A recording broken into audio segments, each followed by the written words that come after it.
Hello and welcome to this lecture on Maya materials. In Maya, materials are often used to define the surface appearance of 3D objects.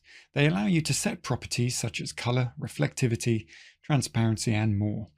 Materials are applied to an object's surface geometry and can be manipulated to create a wide range of visual effects. Here are some common types of materials in Maya.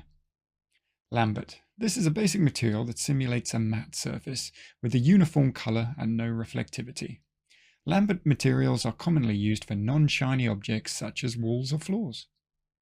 Phong. This is a more advanced material that simulates shiny, reflective surfaces. Phong materials have properties such as specular highlights and glossiness, which can be adjusted to create a range of surface appearances. Blinn.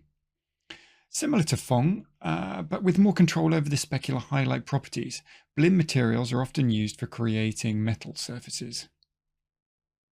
Anisotropic.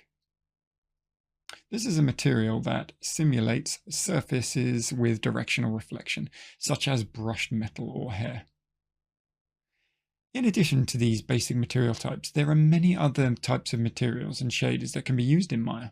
Materials can be created and edited using the Hypershade editor, which provides a visual interface for manipulating material properties and creating complex shader networks.